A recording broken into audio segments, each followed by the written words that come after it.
Alrighty, welcome everybody. Welcome to episode number 4 of the UTRGV Vaqueros Endzone. And tonight we're going to go over the highlights of the game that occurred last night. And as you can imagine, it was not a game meant for the Vaqueros. So let's go ahead and get started. We've got a Cowboy game to watch in 30 minutes. So we'll get going with the highlights of this game so that we can get ready for the Cowboys and the Packers tonight. And once again, for those of you watching, don't forget to subscribe to YouTube, our channel, Brownsville Tech Live. When you subscribe, you'll get notifications of this show and all the other shows that we do. So be sure to go out to YouTube, subscribe to Brownsville Tech Live, and also, if you're a follower on Facebook or you're not a follower, go out and follow us, Brownsville Tech Live and 956 Live as well. So here we go. We'll get started. So basically, the UTRGV Vaqueros actually had an away game this time around. It wasn't in Edinburgh, and they played Southeast Louisiana, the Lions. And it was UTRGV versus the Southeast Louisiana University Lions. And it started off by the Lions actually scoring with fourth and 10:23 remaining in the first quarter. A touchdown is made by number 6, their quarterback, Kyle Lowe, after not seeing anyone he could throw the ball. This allows Southeast Louisiana to score first in the game, and it brought the score 7-0 after the extra point. So the quarterback actually made the touchdown.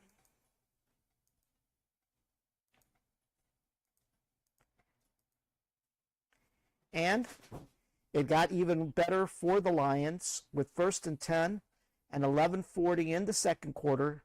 A pass is thrown to number 85, the tight end, Aiden Wilkinson, and he runs for a touchdown. That takes the Lions 14-0 after the extra point. So it's looking like a pretty good night so far for the Lions. And it just keeps on going. It just keeps on going. With 3rd and 1 and 7 and 15 still in the second quarter, a ball is handed to their running back, Kyrie Langley. He rushes towards a touchdown, taking the score 21-0. That's 21 for the Lions and 0 for the Vaqueros. It's not turning out to be a good night.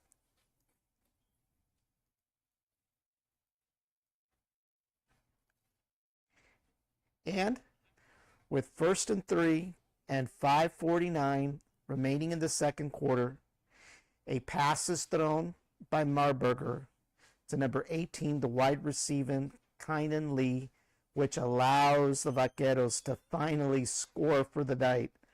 That upped the score 7 for the Vaqueros and 21 for the Lions after they made the extra point. So finally, the Vaqueros, with 5 minutes in the second quarter, actually score. So that's a good thing. There was hope, right? There was still hope because it was still the second quarter, and it was only 21, right, to 7.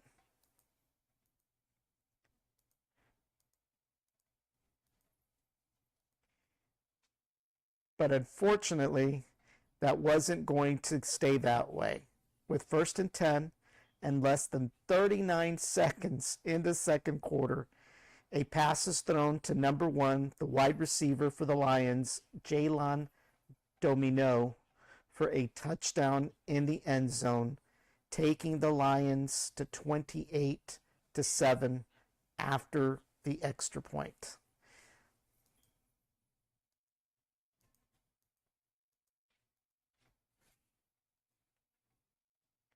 And with less than 2 seconds remaining in the second quarter and 3rd and 1, the Vaqueros get an opportunity to score, so they decide to go for a field goal, and it is good. So that brings the Vaqueros to 10 and the Lions to 28. So at the close of the second quarter, it's still not too bad. They're just behind by 18 points. It's possible for them to catch up, right? So it's still not too bad. There's still opportunities in the second half to catch up. And that's the hope, right? That's the hope leading into the third quarter. And with 1st and 10 and 11:47 in the third quarter, a pass is thrown to number 14, wide receiver Tony Diaz, and he runs for a touchdown, taking the score 17 for the Vaqueros and 28 for the Lions. So it's getting better, right? The Vaqueros are improving. They seem to be upping the score, and the Lions seem not to be getting ahead.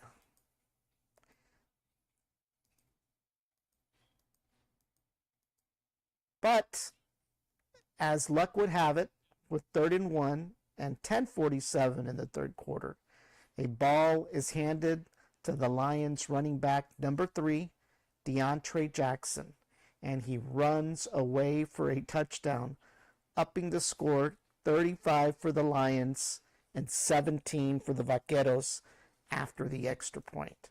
So the score's still not too bad. There's still an opportunity, but now the Lions are ahead 35-17.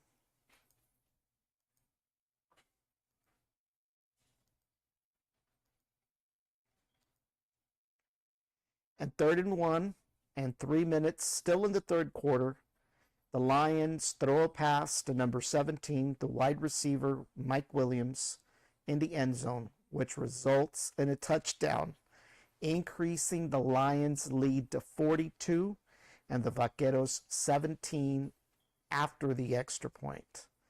Not good. Now it's time to worry.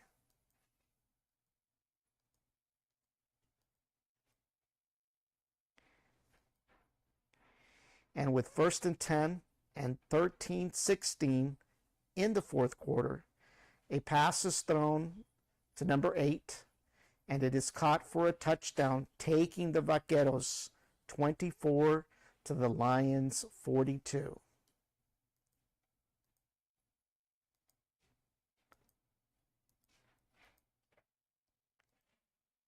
And then, with 4th and 6 and about 8 minutes in the fourth quarter, the Lions, not being able to score a touchdown, decide to go for a field goal, and it is good, and that takes the score 45 for the Lions and 24 for the Vaqueros.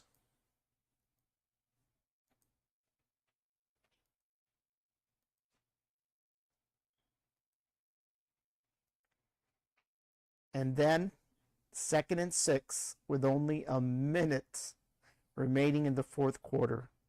Unable to find a receiver, number 3 quarterback Jacobson for the Vaqueros runs for a touchdown.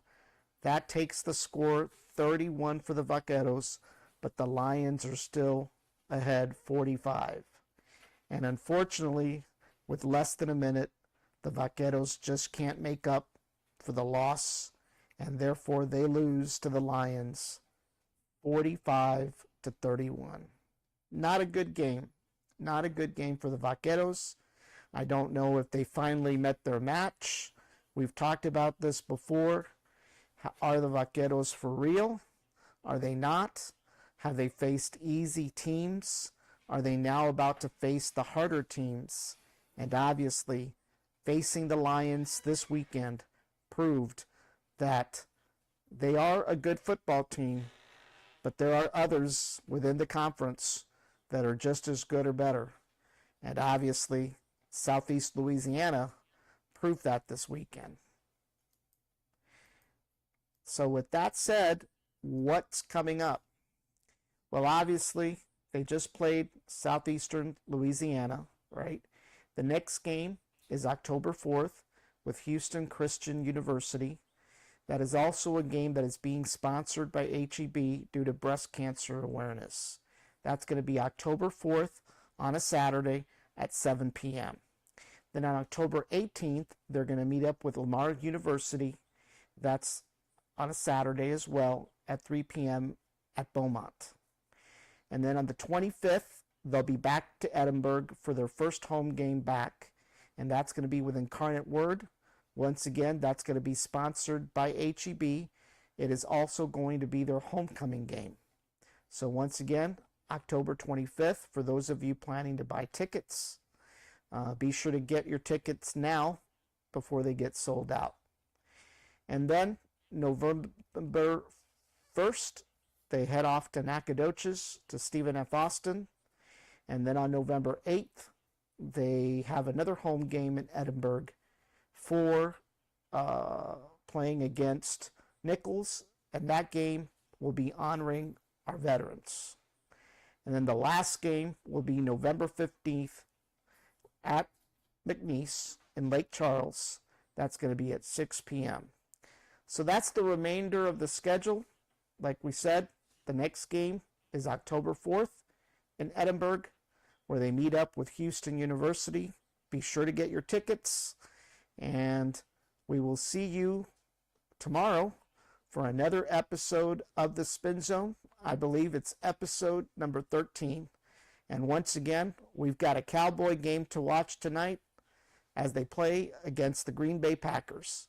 Good night, everyone. Thank you for watching. Don't forget to go out to YouTube, become a subscriber. Also follow us on our Facebook pages, both Brownsville Tech Live and 956 Live. Y'all have a great evening. We'll see you tomorrow.